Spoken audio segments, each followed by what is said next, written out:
Welcome, guys. We are back for another episode of The Lock-In. I come to you this week from my empty old apartment. Apologies for the echoey sound. I have just moved house, but the internet won't be in for a couple of days. So I had to come back here to what is a very tiled room, a big open space. So the sound quality maybe not up to scratch. Apologies for that ahead of time. I am joined as usual by, I'm going to call him Seniors Pro, Dara O'Kearney. Dara, congrats on a fourth consecutive deep run in a row in Seniors events. Contrary to popular belief, I'm not eligible to play these yet. Correct. Yeah, you're not. I feel like I'm edging closer and closer to victory. I was fourth in London, although technically it was a four-way chop, but then we played on, and third in Galway. So it feels like I'm due in the second to next one that I play. Nice. I'm just curious as to why you can't record this in your box room, because it's the same apartment, right? It's the same apartment, but there's no desk and no table and no chair and nothing in it. So I would have to stand. I would have to hold the camera and stand for the entire thing. I thought you'd do that for the better sound quality, but I guess you're not as much of a perfectionist as I thought. No, this is the only piece of like nailed down furniture. I'm on a kitchen counter. That's all I can do. Joining us this week is the newsman of the chip race. He's a poker player. He's a poker author. He is the editor for PokerStrategy.com. But more importantly, he is the king of the Slobberknockers, Barry Carter. That doesn't sound right, does it? You're going to have to explain what a Slobberknocker is now. Okay, I will. Last week, he was a PKO wrecking ball on his way to taking down the Unibet Poker Slobberknocker Series leaderboard with a whopping 117 knockouts across just 16 tournaments. Barry Carter, how did you do it? Well, it helps when you don't fold anything. That's certainly a useful bit of advice in those things. I ran really well in the first tournament, and then I decided, right, I'm going to go for it then in the leaderboard. I have to do it. I was going to give up after the first day if I'd not got a lot of knockouts, but I did, and I just carried on. And to be perfectly honest, I just ran really well in multi-way pots where I'd get 2 or 3 at a time. And that's how you do it. Buy my book. It feels good. Okay, well, I've entitled, I'm looking at my notes here, I entitled this section SlobberKnockerGlory, which, Knickerbocker glory. So it's just like it's a dessert. How much credit, Barry, would you give to writing the book on PKOs? I got it out. I almost forgot to bring it because it really is the red. All right, helmet. Jesus Christ. Genuinely, a lot. I know you wanted a tip. Like one of the significantly big sort of pieces of advice from the book that I would incorporate and advise other people to do is to know the hands that play well multi-way. So we're talking like suited Broadway hands, because you will get in lots of multi-way pots, and a suited Broadway hand, it can make a straight, it can make a flush, and sometimes making a pair is good enough. And once in a while, your king high or your queen high might actually be good. So that was a big thing. I feel pretty comfortable playing in multi-way pots and PKOs. And again, just don't fold, then you've got half a chance. Just call everything. Dara, turning to you, having a PKO series like this was really good fun, I have to say. And it did change the strategy somewhat, because rather than the normal leaderboard approach of assigning points to finishing positions, Unibet made it pure and solely based on the number of knockouts you received across the whole festival. I know you only got to play maybe 3 or 4 nights of this, but what did you think of that idea? Yeah, it was a very interesting idea, and it definitely changed the whole leaderboard dynamic, because you could see that the people who were chasing the leaderboard were playing differently from everybody else, from the way a normal person would play. I mean, this was made abundantly clear to me the first time I was on Barry's table, and I think I min-raised the button of 500 big blinds deep, and Barry job from the big blind. I had pocket twos. I was setting up the camera. Yeah. So it was definitely a very different dynamic, an interesting experiment. The numbers were obviously great, and I think it probably only really applied to the people who, like Barry and yourself, made a fast start and then decided to go for the leaderboard. For everybody else, there was probably some extra equity from the fact that those players were playing a more gambling style, which was probably slightly suboptimal as a result. So I think there was something there for everyone. Yeah, it sure was. I did similar-ish to Barry. I didn't get off to the start he got off to, but I did get off to a reasonably good start. I think by day 3, I knew I'd be kind of in the mix. I think I was maybe in the top 10, and then I was maybe 6th at the midway point and maybe 3rd 3 nights from the end, and had a very good, I think, Friday to get into 2nd, and then managed to take the lead on the penultimate night. And now, as of the time of recording, it will actually be done and dusted by the time this goes out. I am first. I am 4 knockouts clear on the high leaderboard. However, there is a player, and I don't know for sure because obviously it's anonymous on Unibet, but I've pretty much worked out that the only person who took enough knockouts based on the amount of bounty that they have in front of them is the guy sitting in 2nd in the main event right now with 17 left. So he needs 5 to win, 4 to tie. I don't know. How would you rate that, Dara? Like, I think that's as close to a push as possible, maybe. That feels very, very close. Yeah, I mean, whoever wins the tournament is obviously going to claim the last 2 knockouts. So yeah, that's quite big. So if he doesn't win it, it would be difficult, I think, to get 5 knockouts and not win. So I think he kind of has to go for the knockouts and hope that he wins as a result rather than play for the win. It's a weird one, and again, it's kind of shows the different incentives of when you're. I mean, the main event prize pool is presumably pretty big, so that's true. That could play against him. He might start thinking, actually, I want to win $5,000 rather than take all the knockouts. Yeah, there's competing incentives there. Like if I was going to make one change to the series going forward, I'd probably make everything a pure freeze out rather than re-entry, so that you don't have this competing incentive of people feeling they need to make slightly minus EV re-entries because they're chasing the leaderboard, and then that giving them an advantage over other people. That's true. I won the low leaderboard, and I think my top leaderboard prize is quite a lot relative to the. I mean, I think it's pretty much it's bigger than any of the single prizes from the payout element of the tournament. So once I was 1 or 2 days in front, I was just making maniac calls for the most of the time. But yeah, if there's a couple of grand up top in the last tournament and it's a grand for the leaderboard prize, you are going to having to make some difficult decisions. I didn't have any difficult decisions to make because it was quite cut and dry for me. Yeah, that's a really good point, actually. And there is a sort of a flattening of the difference between the low and the high, even though the lows probably average about maybe 1/8 or 1/7 the buy-in of the high. So that is an interesting one. And yeah, look, this is the first PKO series that we've run dedicated towards this exact format. The Slobberknocker is a great name. It's everyone's favorite new tournament on Unibet since Andy Payton created the new schedule, and obviously having a series dedicated to it, I think has been really popular and shown in the numbers. I have never seen Unibet busier in a week. Honestly, the nightly schedule is booming right now. I know it's winter time, and I know this is generally sort of the peak time of the year for poker, but my God, it's just absolutely smashing it, and it's great to see. From one gratuitous book plug to another, you guys have absolutely crushed it. I know. Dara keeps me in the loop on a fairly regular basis about the book sales stats propelled by the new book, GTO Poker Simplified. I know December was your biggest ever month as booksellers. Is that true? Yeah. Dara, only. Yeah, it was big. It was, well, look at the two of you both being modest. Oh, I don't want to add to that. I don't. Yeah, we had the biggest month ever, and it's negative correlation. We've done the least amount of marketing we've ever done for a book launch, and still it's sold very well. I think Dara and I very quickly worked out that we've really hit upon something with the concept. I think a lot of books, is GTO Poker Explained or How to Crush GTO, but it's, the GTO for dummies, for want of a better expression, we couldn't use that title, we probably would have if we could, is something that people have been yearning for. And I think it's sort of really told in the kinds of people that are buying the book. I'm not going to out any individual one of them, but there's a lot of, players who were very well known 15 years ago, kind of probably over the age of 40, that have contacted us and they've bought the book, and some very well-known names. So I think there is a gap in the market for learning GTO step by step, paint by numbers, whatever you want to call it, that hasn't been exploited yet in the industry.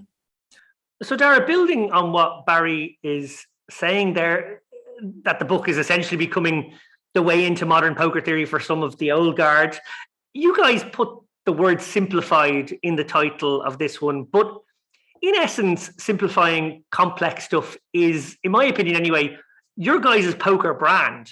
The book cover depicts a game of rock, paper, scissors, which is a nice hook into the core principle, I suppose, of game theory. Can you talk about your experience of writing this to reach the broadest possible market? Yeah, that was the specific goal of this book, more so than the other books. I mean, with Satellite, it was just a brain dump for me of everything I knew. And then we obviously tried to make it as accessible as possible. But still, a lot of people did say that they found the book quite difficult, for want of a better word, mathsy. And one of the comments we're getting on the new book is it's less mathsy than the other ones, which is kind of weird given that it's GTO. But there are very good books out there on GTO which are aimed at people who are very familiar with game theory in general and very mathematically adept. But those books completely miss the audience of the people who are not, who, like Barry, can barely count.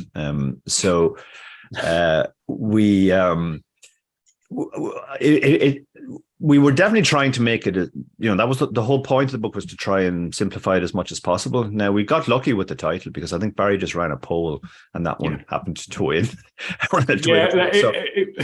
It wasn't that far off. Me and Dara just saying, should we just call it GTO Poker Simplified? Yeah, fine. Like, it wasn't probably the single biggest economic decision that we made on any single book so far. Yeah, I just wanted something different from GTO Poker Strategy. I didn't want to Barry to be able to wedge his employer back into the fold. But I think the title really sort of conveyed the message of what it was really well, and that's what attracted people. So I think we got lucky in that because we put so little thought into it. But it really worked out. But yeah, like the general principle is there are lots of players who've heard about GTO and maybe they've watched some videos and they've read some books and articles and they still don't really get it, and they've kind of given up and thought, well, this is just not for me. But now that type of player is buying the book and finding that now they actually they can understand it. It's not beyond them. We had a very nice review from Anne Loughlin saying that saying exactly that she always thought it was beyond her, but having read the book, she realized that it wasn't. And that's kind of the demographic we've gone from. We've always been a little bit surprised, I guess, sometimes by the readers of our books. Like the surprise on the first one, Satellite, was that guys who play high rollers like Dietrich Fast were buying the book, and some real beasts and crushers, and that also happened on ICM. It's fair to say it's a different market this time. It's a more recreational market plus an older school market. Let's say the old school who wants to learn about the new school. And I think crucially, I think this market was scared to ask previously. Yeah. I think this market has been shy about speaking up about not understanding certain concepts. And they can, buy this book in anonymity, and many of them are nice enough to say things publicly about it. But I think that kind of speaks to the fact that the whole GTO thing and solvers are quite alienating to people, and maybe the people that use them are a little bit alienating towards people as well. Yeah, I think we could have called this book "Everything You Wanted to Know About GTO, but Were Afraid to Ask." Yeah, that was very much a factor with a lot of people. You don't want the Woody Allen people on your back, though. They've enough litigious stuff to be getting on with. Yeah. Well, look, I do wish you both continued success with the book publishing empire that you are building. Next up, I'm actually going to have you take over the lead on this one, Barry. On the last episode of the Chip Race, you quizzed me on the news section on the poker stories from 2022. I feel like we're in danger of perhaps breaking something slightly similar to Larry David's rule if you can't say Happy New Year this far into January. But it is our first lock-in show of the new year, so I thought we would take a look back at some of the big stories of last year. Barry, please take the reins. Yeah, well, I did, the usual top 10 biggest stories of 2022 articles on poker strategy at the end of the year. I shared with David the top 10 and in particular the top 3. I don't want to go over it for too much, but in number 3, I think I put the World Series main event, nearly breaking all the records as the second biggest main event in a long time. Obviously, we're seeing lots and lots of pent-up demand. We saw a former Unibet professional win the whole thing. So I predicted that it would be the biggest one. I was just shy of that. I think it will be the biggest one this year. So that certainly is, my third biggest story of the year. I don't know if you want to break to discuss that, or me to do the list in total. No, I will weigh in on that. Is that I think, yes, I agree. Obviously, there's always a sense that the World Series will feature somewhere in people's, top 5, top 10 list. And I guess you sticking it into number 3 there probably feels about right. What I would almost say is that if it could be a combined story, which I'm sure neither brand would want it to be, but the fact that the WPT created something in 1 year that is close to rivaling the World Series. Like, yes, it's about half the length, so it's not the same size. Yes, the main event was about half the same size, so not quite the same size. But in 1 year to create something like that in a venue like the Wynn and do it to the quality that they did it, I think having maybe going forward the idea of a summer World Series and a winter WPT World Championships is maybe like a combined story. I don't know whether I would have put that together myself. Dara, what were your thoughts? You obviously played both as well. Yeah, I think in terms of sheer quality, the WPT actually blew them away. And I think everybody who was there had a really good experience and are likely to be back. But beyond that, I think they also created a huge stir. Like, I was talking to different people afterwards who weren't at the WPT, and they were asking me, was it really as good as it sounded, and all these things. And they're all planning to go next year now. So I think next year is going to be absolutely massive. I wouldn't be surprised if it's double the size that it was this year, and they have an even fuller schedule. Another thing which I was talking to a friend of mine, Brer, about this, and he said that one of the reasons why he didn't go was because it felt like it was just the Wynn were having a series, whereas when the WSOP is on, the Venetian have a big series, the Wynn have a big series, etc., etc. So you have choice to play every day, and in fact, like, there's an entire seniors week and a ladies week. So if you're eligible for those tournaments, you can go and play more than one. Whereas on this, it seemed like, okay, the Venetian were running 0.4k bowls as our friend Luke was pointing out, and Resource World were running a 600 every day. But the other big casinos didn't really piggyback on that. I think they will next year because they'll see an opportunity, and it will become then truly sort of very much like a winter WSOP. Very good. What's up in number 2, Barry? The number 2 is the rise and fall, and a bit of a rise again, of the live streamed cash games over in America. Most notably the Hustler live stream. They had the big game with the YouTubers and the Twitch guys, Mr. Beast and all that. That was a real glimpse into what poker could be in the future. And then they had the infamous Robbie J. Loof story.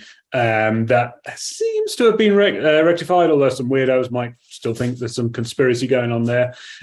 So ultimately, the whole thing was tarnished by the cheating story that really wasn't a cheating story. But the numbers. I mean, if you were someone like PokerGo, you'd be devastated at the moment that a free YouTube channel is just blowing you out the water. So yeah, the Hustler live streams, I think, is for good and bad, have been one of the biggest stories of the year.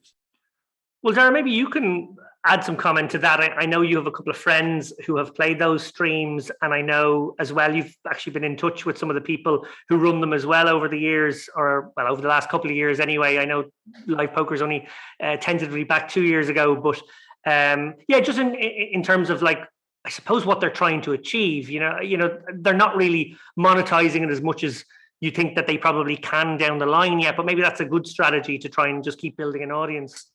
Yeah, I think the hustler marketing is particularly brilliant. I mean, they understand that they're selling it as reality TV, and they're doing what TV used to do, sort of build characters. I was watching stream last week with my friend Paulina, who was on the stream Poker Bunny, and they had sort of like a walk-on clip for everybody, and they had like a basic this is the interesting thing about this person, etc., trying to build different characters and build a bit of conflict at the table, build storylines, etc., etc. I think that's a really good way to sell it, rather than just 10 random pros play cash, which has traditionally been the way. Live at the Bike have also been doing very well. They haven't gone quite the same reality show driven model, but they're also getting good numbers. And I think what it's doing is it's creating a new brand of characters, let's say, which is something that poker has probably not had in recent years, since TV kind of pulled the plug. I think YouTube has massive potential, and the people who are playing in these games, they could be the new, the new Helmets, Negreanu's, Ivies, etc. If they continue to market it properly. Yeah, leaping off that and to come back to you, Barry, it is striking that YouTube is sort of like the destination. Now, obviously, there's been a huge amount of investment for the best part of a decade now in Twitch. Poker sites maybe 8 years ago started putting money into Twitch.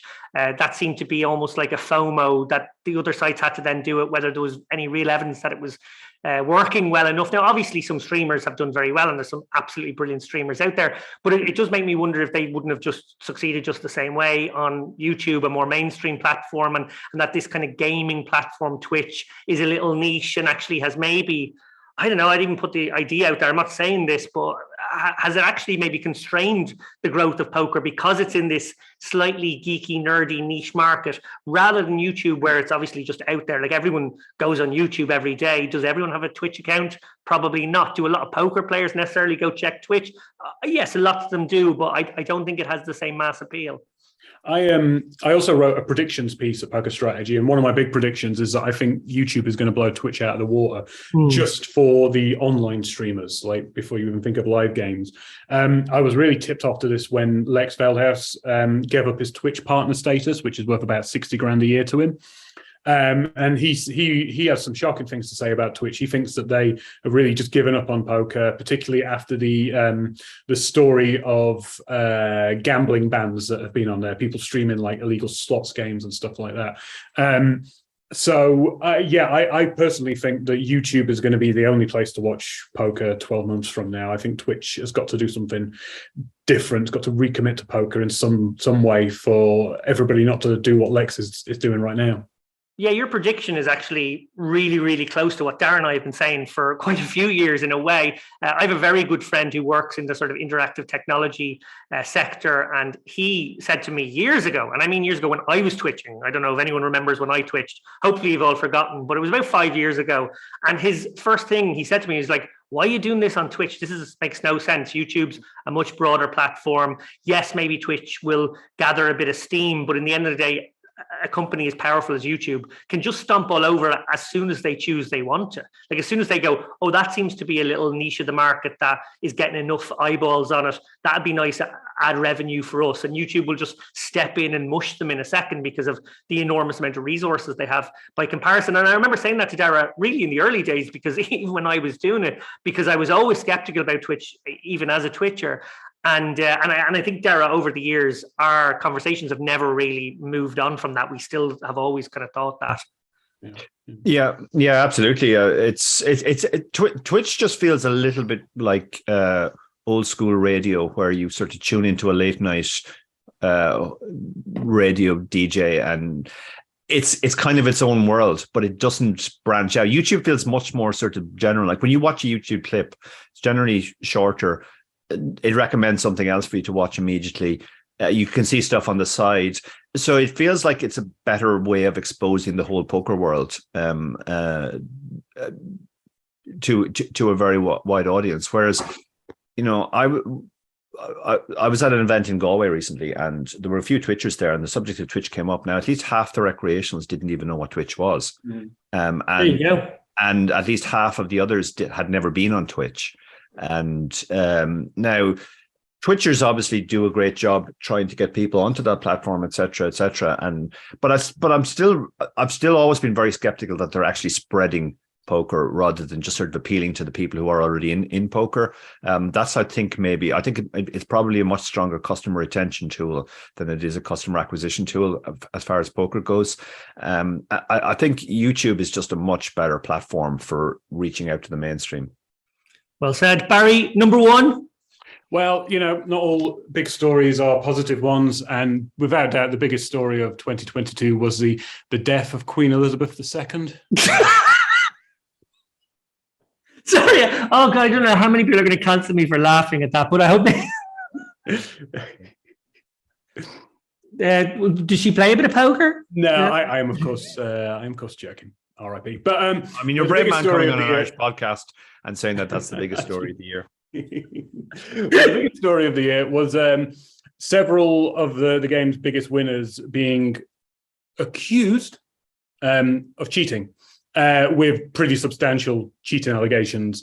leveled against them. Bryn Kenny, the dog guy, Jake Schindler, and Ali Imsermovich. Like pretty much, I think they're all in like the top 5 of the all-time money list, or they were at the time, all on the PokerGo leaderboard. And pretty much we've not seen anything of them since major cheating allegations were leveled against them around about March last year.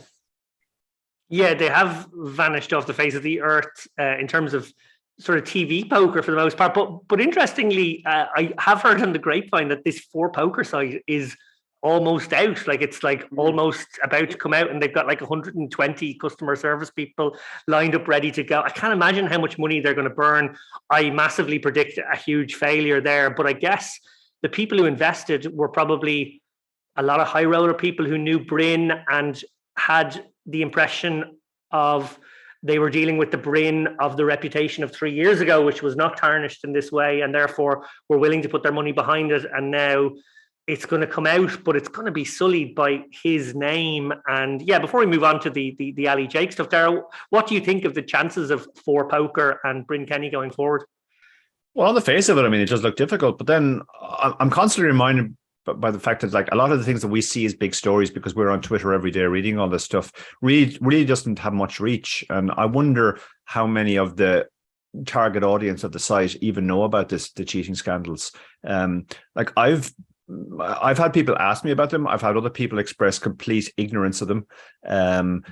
By contrast, the Robbie Jade Lou story got far more attention among that particular audience. And my favorite conspiracy theory about that is that was the response of the poker pros to sort of try to deflect from their own cheating, accuse an attractive woman. It's certainly, that's the cheating story everybody talked about. I would say that if I went to my next live tournament here in Ireland and I asked people, what do you think about this Bryn Kenny cheating? I'd set the line at 2 on the number of people at the table who would even have heard about it. Interesting. And then turning to Jake and Ali, obviously that was sort of, being sent home. We can't say this 100% for sure. Allegedly told after one tournament in was it Cannes or no, it was in Monte Carlo. You're not welcome, go home, lads. That seemed to be what happened. They played the 100K on the first day and then didn't play the rest of it and haven't played a game since. So it's almost like there was a little delayed reaction where they came in to buy in. Something went wrong where the online ban guys could jump in the live and then they realized who they were and then they didn't let them go back. I'm pretty sure that's what happened, but again, just that's. I heard a slightly different version. I heard it was that the ban only came in place when all the players basically came together and said it's not acceptable. Yeah, that makes sense because they were able to play the first tournament, and if you did your poll at those tables, 100% of every player will have known about the story because it's a super high rollers. So I mean, it's proof positive that kind of peer pressure in small player pools at least will level out. Again, we see this on the Hustler live stream. If some of the big rollers don't want the people to play in the tournament in the cash game, they're gone. So it's easy. I guess it's easier to police the high stakes guys than it is to police a 1,000 runner tournament. In that respect, for sure. And it's also interesting because obviously the Jake Ali stuff had been a very large part of the rumor mill. Many would say more than rumor. There was some level of corroboration and knowledge about this going on beforehand, so much so that when I was on the Orbit on their Christmas episode the year before last, so like kind of 12 months, 13 months ago, I was asked what was my prediction for next year. My prediction was actually that there would be a really high profile cheating scandal. And I was a little cheeky in the end. I said, I'm sure of it at the end of it, because, he was the name being talked about. And I suppose it's a good thing. Hopefully he's not finding his way into games online under aliases or under ghost accounts. Who knows? He probably is somehow. If he really wants to, I imagine security is trying to play that game of cat and mouse. But it is such a shame for our game to have so many of the big notables tarnished with this cheating brush, and hopefully it doesn't do any long-term damage. And the fact that they were caught. Go on. I am pleased that when the sort of the allegations about Jake and Ali and Bryn came out, that was, I think it was about March last year, and I actually expected the floodgates to really open, and then we found out that everybody was cheating, like every household name, and that seems to have it seemed to stop at those three. So I'm kind of hopeful that, probably a bit naive, that maybe that's the worst of it from the high roller scene at least. And, maybe poker's got a bit of, a slightly more positive reputational repair period coming up. Yeah, the only thing I would say about this is this reminds me very much of athletics, where they catch 3 of the top 100 runners in the world taking drugs, and people don't think, oh, that's great, so it's 97% clean. They think, oh, they're all at it, they're all juicing. Unfortunately, it's you think about the people that are being talked about, not the people who are not being talked about. If you're just a random person, and when you hear these 3 guys are all allegedly cheating, I think the natural leap is the one that you made, to think, oh, well, there must be lots of other guys doing it too. And even if that's not the case, I think this does a lot of reputational damage to poker. It's interesting that there has always been this question in recreational players' minds about online, but now we're seeing more and more of it live. In fact, all the biggest, most recent cheating scandals are live, and this sometimes comes up at tables too. And I tell people, to be honest, I actually feel more comfortable playing online, because I know that the regulated sites are at least doing everything they can to try and catch cheats, and they're actually quite good at it.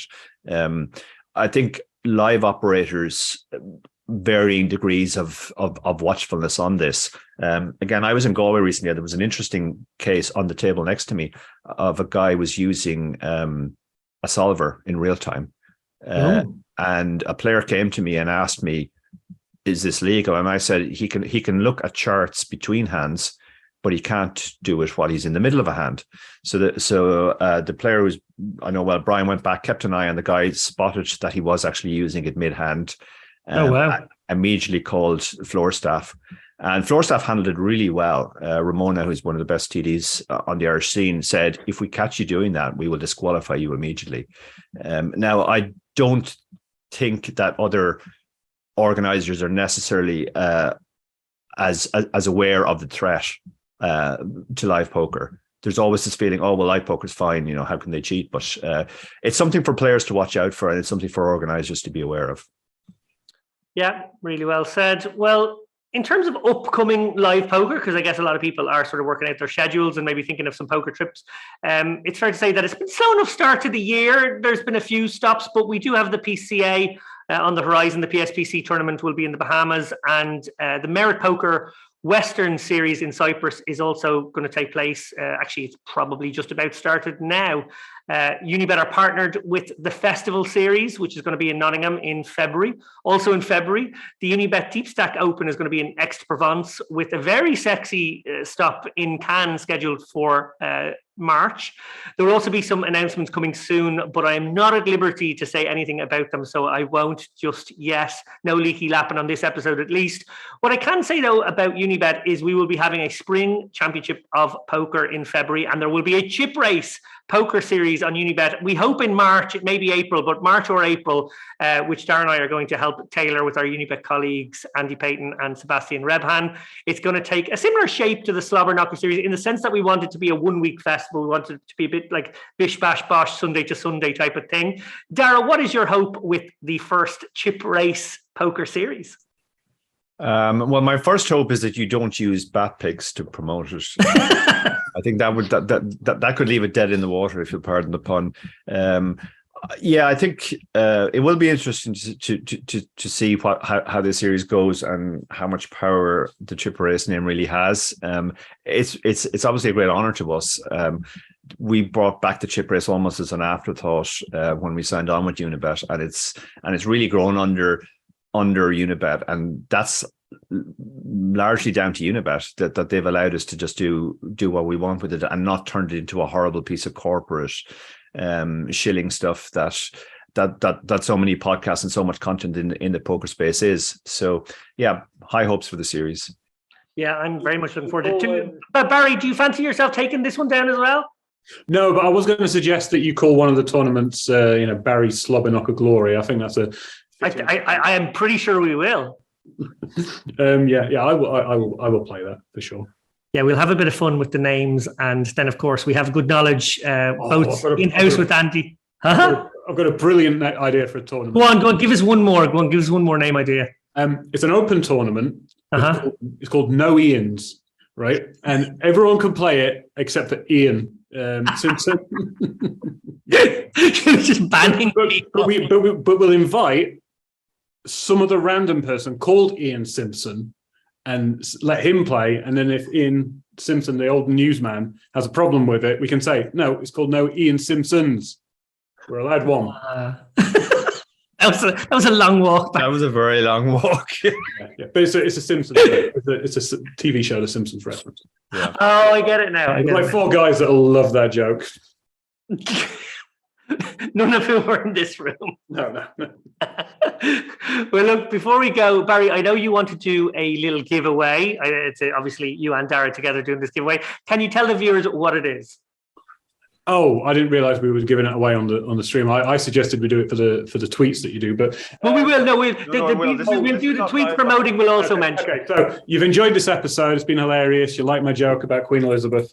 So I'm going to give away 5 digital copies of PKO Poker Strategy to celebrate the fact that I kept calling badly and getting there with for the Slobberknocker series. So go to the Chip Race Twitter page, look for the tweet announcing this episode, like it, retweet it, and you're in a raffle to win one of 5 digital copies of PKO Poker Strategy. Excellent stuff. Still peddling the old book when the new book's there. I like to see it. This one never sold. We've got to get rid of it. You just got like 400 physical copies. That's the ugly child in the batch of 4. Yeah. I love that book. Well, look, that is it for another edition of The Lock-In. I mentioned the Merit Poker Western Series in Cyprus there earlier. I'm off to that to commentate on their warm-up event. Please check me out there this week on the Merit Poker YouTube channel and on the Merit Poker website. Until the very next episode of the Chip Race, Barry Carter, thank you. Thank you. And until the very next episode of the Chip Race, Dara O'Kearney, thank you. Thank you, David, and have fun in Cyprus. Thanks a million, guys. Take care.